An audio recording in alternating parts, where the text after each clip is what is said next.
This is not breaking news. This is not a scandal. This is not about one person.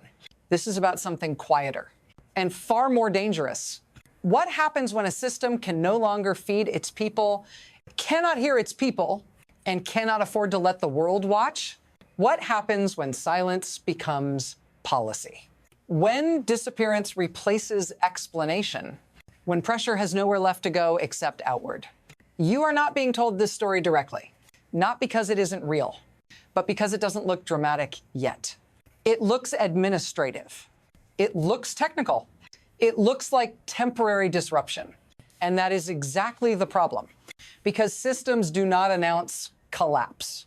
They normalize it slowly, methodically, until the cost is transferred, not to those in charge, but to everyone else.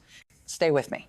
Because once you see how this works, you'll recognize it instantly when it happens again. And we're only at the surface. Power no longer sits where we were taught to look for it. It isn't in speeches. It isn't in flags. It isn't even in laws. Power now lives in control over friction. Who eats? Who waits? Who connects? Who goes dark? In a healthy system, pressure circulates. Economic pain creates political response. Political response creates adjustment. But when adjustment becomes impossible, control replaces consent. The system stops negotiating. It starts sealing information, sealing borders, sealing accountability, not because it is strong, but because it is brittle. This is the shift most people miss. We're trained to watch leaders. We should be watching logistics, bandwidth, food supply, currency credibility. When those fail, ideology becomes irrelevant. What takes over is survival math. And survival math has one rule: pressure must go somewhere. If it can't dissipate internally, it seeks an external release. That's when domestic failure quietly becomes international risk. And we are closer to that threshold than it appears. Because the system I'm describing has already made its choice. Now, let me show you how this really works. When the pressure mounts, the system doesn't collapse. It adapts, but it adapts in a way that forces the damage to go somewhere else. You see, it's not the people at the top who suffer. It's the citizens. It's the economy. It's the weak links, the ones who have nowhere to go. The elites, the ones in charge, they're insulated. They don't face the consequences of their choices. They don't live with the pain they impose. They just keep passing it down the chain. Take the military, take the corporations, take the money pipelines. Who benefits when a nation tightens its grip and cranks down even harder? It's not the citizens. It's not the protesters. It's not the families who are starving. It's the people who still have the power to protect themselves. Asterisk, asterisk, they survive. Asterisk, asterisk. And they keep the game going. Meanwhile, the system is already calculating the next move. How far can it stretch before the pressure releases itself in a different direction? When those who control the economy and military make deals, who do they make them with? And what do they get in return? In the chaos, there are always winners, but they're not the ones you see on the street. The pace is quickening now, and the stakes are rising.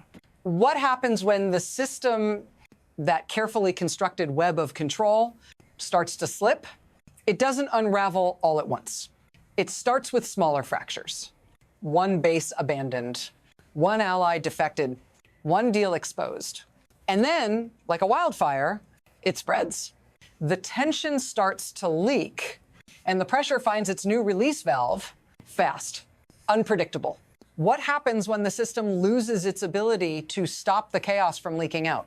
The whole structure starts to bend, and suddenly it's no longer just the people who are suffering. Now it's the entire balance of power in the region. Now, external players are pulling the strings, demanding something in return, pushing their own agendas.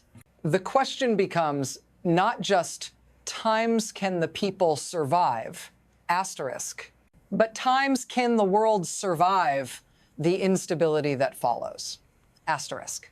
It's not a question of if this will escalate, it's how fast it will happen. Let's focus for a moment.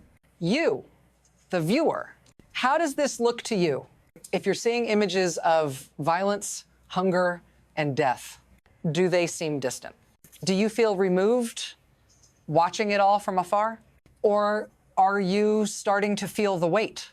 The weight of watching a collapse unfold in slow motion, knowing that the pressure has no place to go but towards you.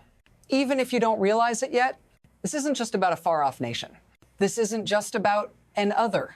This is the kind of collapse that doesn't stay contained. This is the kind of failure that eats its way across borders. Through trade, through policy, through alliances, you're not just watching the unraveling of one nation. You're watching the unraveling of the very system that holds your world together. And when this pressure releases, you will feel it. Whether in the economy, through geopolitical strife, through fractured security, every choice made in a collapsing system ripples outward. And the people who survive on the other side, they won't be the ones who had the power to make the choice. They'll be the ones who had to live with it. Now, we're no longer talking about just one country, one regime, or one set of protests. What's happening in Iran, what's happening in these collapsing systems, is the first domino in a much bigger chain. When one country's stability fractures, the shockwaves do not stay contained. They reach into the global economy, they reach into international security, they reach into alliances and conflicts you may never have thought about. Think about the ripple effects.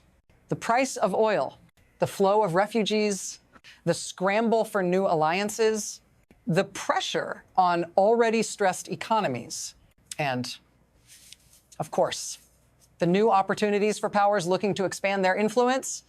The question now isn't just about what happens to Iran. It's about what happens to everyone else. The ripple effects will be global, and not everyone is ready to handle the pressure. The world watches as one collapse threatens to pull everything else into chaos. And those who think they're safe, they're already feeling the strain. Now, we've reached the point where the possibilities split. 3 paths lay before us, 3 very different futures. And none of them lead to peace without struggle. First, asterisk, asterisk, adjustment, asterisk, asterisk. The system adapts. It bends but doesn't break. It sacrifices its weakest members to maintain control, but it survives for now. External powers make deals. Reforms are promised, but not delivered. The world holds its breath, waiting for the next shock, because everyone knows this isn't over. But for a time, it may look stable enough. Second, erosion. The system continues to collapse slowly, but it isn't quick. It's drawn out. The pain deepens over years. This is the path of quiet desperation. The global impact grows, but the collapse is measured, methodical, a slow bleed that eventually pulls everyone down with it. And then there's the third, asterisk, asterisk, rupture, asterisk, asterisk. The system breaks entirely. The final shock to the chain. The collapse doesn't just spread, it detonates. Regions destabilize.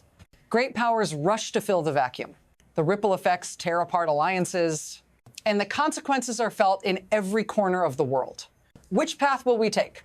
Will it be the painful adjustment, the slow erosion, or the catastrophic rupture? The future is not set yet, but it's already in motion, and the pressure is building faster every day. And here we are at the edge of the unknown. You've seen the possibilities. You've seen the pathways. You've seen the pressure building, and now the question hangs in the air. What will we do about it? Will we wait for the system to collapse on its own? Will we let the pressure release and let it pull us all into the void? Because no matter how much we hope for stability, no matter how much we wish the pressure would just subside, it won't. This is the moment where the world's choices matter most. But we can't ignore the fact that we're running out of time.